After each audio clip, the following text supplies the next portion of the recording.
அன்பான தேவஜனமே, victory gospel search விடுதலையின் சுவிசேஷ சபை வழியாய் உங்களுக்கு கிருபையும் சமாதானமும் உண்டாவதாக. இன்று 14ஆம் கவிதை. இதோட தலைப்பு பார்த்தீங்கன்னா கோல்டன் வாட்டர். இந்த கவிதையில ஒரு வித்தியாசமான ஒரு உள் ஆழங்கள் இருக்கும். அது என்ன அப்படின்னா, 13 பூக்களால் நிறைந்து எழுதப்பட்ட ஒரு கவிதையாக இது இருக்கும். 13 பூக்கள் என்று நாம் சொல்வதை விட 12 விதமான பூக்களும் ஒரு செடியும். இப்ப இந்த 12 விதமான பூக்கள்ல ஒரு சில பூக்கள் வெவ்வேறு நாடுகளில் இருக்கிற ஒரு வித்தியாசமான ஒரு தனித்துவமான பூக்கள். அதை உங்களுக்கு முழுமையாக விளக்கும் போது தேவனே உள்ளாழங்களை தேவன் தெளிவாய் விளக்குவார் என்று நான் விசுவாசிக்கிறேன். நான் ஃபர்ஸ்ட் உங்களுக்கு முழுமையா சொல்றேன், அதுக்கப்புறமா தேவன் இதுல இருக்கிற ஆவிக்குரிய ஆழங்களை விளக்குவார் என்று நான் விசுவாசிக்கிறேன். கோல்டன் வாட்டர் பூக்கள் எல்லாம் தன் வாசனையால் உங்களை அணைத்திடுமே, மெய்மறக்க செய்திடுமே. ஒயிட் வாட்டர் லில்லி வாசம் உம்மேலே நானும் கண்டேன், பல வகை பூக்கள் உன்மேல் ஆழ்ந்துறங்கி மயங்க கண்டேன். சைக்ளமென் உன்னதமே, நீர் ஐபிஸ்கஸ் அதிசயமே. டைசி உந்தன் வாசனையால் பேசி என்னை சித்தரடித்தாய். ஃப்ளேம் லில்லி ப்ளூ லில்லி நீர்தானே எங்கள் பூந்தோட்டமே. கேசியா ஃபிஸ்டுலாலின் ஃப்ளோர்டி மெகா பிளம் பிளாசம் எனக்குள்ளே தந்தாயே என்னிடத்தில், இதய அறையில் ஒளித்து வைப்பேன் ஆனந்தமாய். கற்களை தன்வசப்படுத்தும் ஷாம்ராக் நீதானே எங்கள் ரோஜா பூ தாமரையே. இதுல பலவிதமான ஆவிக்குரிய ஆழங்கள் மட்டும் இல்ல, இது ஒரு மாணவர்களுக்கும் மாணவிகளுக்கும் ஒரு ஹெல்ப்ஃபுல்லான ஒரு போயமா இருக்கும், ஒரு உதவிக்கரம் அப்படின்வாங்க. நிறைய பேருக்கு டைசி தெரியும், ரோஜா தெரியும், தாமரை தெரியும். ஆனால் நிறைய பேருக்கு தெரியாதது கோல்டன் வாட்டர்னா என்னன்னு தெரியாது, கேசியா ஃபிஸ்டுலாலின் ஃப்ளோர்டி மெகா அப்படின்னா என்னன்னு தெரியாது, ஷாம்ராக்னா என்னன்னு தெரியாது. அனைத்தையும் விளக்க முடியுமா என்னன்னு சொல்லிட்டு எனக்கு தெரியல. ஆனா ஒரு சில காரியங்கள் மட்டும் சொல்றேன். இந்த கோல்டன் வாட்டர் அப்படின்றது ஆஸ்திரேலியாவோட தேசிய மலர், நேஷனல் ஃப்ளவர் அப்படின்வாங்க. அது மட்டும் இல்ல, ஒரு சில பூக்கள் உங்களால என்ன பண்ண முடியாதுன்னா பார்த்தே இருக்க முடியாது. இல்ல ஃப்ளேம் லில்லின்னு ஒண்ணு இருக்கும். ஒரு ஃப்ளேம் எப்படி இருக்குமோ அது போலவே அது பூவும் அதே மாதிரிதான் இருக்கும். நீங்க பாருங்க, இது எல்லாமே தேவனை விரும்புகிறது. நிறைய பேர் என்ன பண்ணுவாங்கன்னா ரோஜா பூவை விரும்புவாங்க, நிறைய பேர் தாமரை பூவை விரும்புவாங்க. ஒருத்தருக்கும் ஒரு பூ பிடிக்கும்.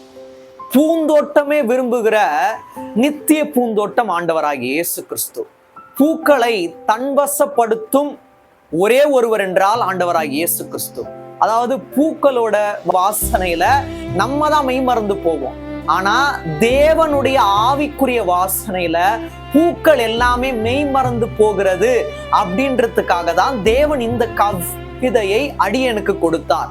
நீங்க பாருங்க, கோல்டன் வாட்டர் பூக்கள் எல்லாம் தன் வாசனையால் உங்களை அணைத்திடுமே அப்படின்னு என்ன அர்த்தம்? அதோட வாசனையால தேவனை அணைத்துக் கொள்கிறதாம். அதாவது அன்பின் வெளிப்பாடை காட்டுகிறது. அது மட்டும் இல்ல, ஒயிட் வாட்டர் லில்லி வாசம் உம்மேலே நானும் கண்டேன், பல வகை பூக்கள் உம்மேல் ஆழ்ந்துறங்கி மயங்க கண்டேன். அப்படின்னா நித்திய வாசனை, அந்த நித்திய பூந்தோட்டமாகிய அந்த பூ கிட்ட இருக்கிறதுனாலதான் எல்லா பூக்களும் ஆழ்ந்துறங்கி ஆண்டவராகிய இயேசு கிட்ட மயங்கி வாழ்கிறது. அந்த வாசனை என்றுமே நீங்காத வாசனை. நம்மளுடைய யோசனை சில நேரங்கள்ல மாறும், நம்முடைய வாசனையும் மாறும். அவருடைய யோசனையும் மாறாது, அவருடைய வாசனையும் மாறாது. அதனாலதான் நீங்க பாருங்க, ஒயிட் வாட்டர் லில்லி வாசம் உண்மையிலே நான் கண்டேன், பல வகை பூக்கள் உண்மேல் ஆழ்ந்துறங்கி மயங்க கண்டேன். சைக்ளமென் உன்னதமே, அவர் உன்னதமானவர் அப்படின்னு காட்டணுன்றதுக்காக தான் இந்த வார்த்தையை தேவன் எழுத வைத்தார். சைக்ளமென் உன்னதமே, நீர் ஐபிஸ்கஸ் அதிசயமே. சைக்ளமென் உன்னதமே அப்படின்றது மட்டும் இல்ல, அவர் அற்புத அடையாளங்களை செய்கிறதுனால இந்த வார்த்தையையும் தேவன் எழுத வைத்தார். ஃப்ளேம் லில்லி ப்ளூ லில்லி நீர்தானே எங்கள் பூந்தோட்டமே. அவர்தான் பூந்தோட்டம். வேற யாருமே நம்மளுக்கு பூந்தோட்டமா இருக்க முடியும். அந்த காட் மட்டும் தான் நமக்கு கார்டனா இருக்க முடியும். ஃப்ளேம் லில்லி, ப்ளூ லில்லி இரண்டுமே அவர்தான். இந்த பூக்கள் எல்லாமே தேவன் ஒருவரை மட்டும் தான் வாழ்த்தி பாடுகிறது. அது மட்டும் இல்ல, கேசியா ஃபிஸ்டுலாலின் ஃப்ளோர்டி மெகா, இதை நீங்க போயிட்டு எதோ நம்ம என்ன பண்றோம், சர்ச் பண்ணி பார்க்குறோம்ல, இதை பத்தி நீங்க சர்ச் பண்ணி பார்க்கும் போது இதுல இருக்கிற குவாலிட்டிஸை நீங்க புரிஞ்சுக்கலாம், சிறப்பம்சங்களை நீங்களே புரிஞ்சுக்கலாம். அது மட்டும் இல்ல, பிளம் பிளாசம் எனக்குள்ளே அப்படின்னா எனக்குள்ள ஆசீர்வாதங்களை நிறைய கொடுத்துருக்கீங்க. பிளம் பிளாசம் எனக்குள்ளே, அதை எனக்குள்ள கொடுத்துட்டீங்க, தந்துட்டீங்க, அதை பாதுகாத்து வைக்க வேண்டியது என்னோட கடமை அப்படின்றதுக்காக இந்த வார்த்தையை எழுதும்படியாக தேவன் வைத்தார். அது மட்டும் இல்ல, இறுதியாக பாருங்க, கற்களை தன்வசப்படுத்தும் ஷாம்ராக் நீதானே. ஷாம்ராக் அப்படின்றது ஒரு பூ வகை அல்ல, ஒரு செடி. அது பாத்தீங்கன்னா எவ்வாறு செழிப்பாக பச்சை பசேல்னு இருக்கிறதோ அது போல நம்மளோட வாழ்க்கையும் மாறும். சோர்ந்து போகும்படியாக இருக்காது, அழிந்து போகும்படியாக இருக்காது. கற்களை தன்வசப்படுத்தும் அப்படின்னா அவர்தான் நித்திய கண்மலை, அவர்தான் கற்பாறை, அவர்தான் நித்திய கல். அனைத்தையும் தன்வசப்படுத்தக்கூடிய வல்லமை தேவன் கிட்ட இருக்கு. ஷாம்ராக் நீதானே.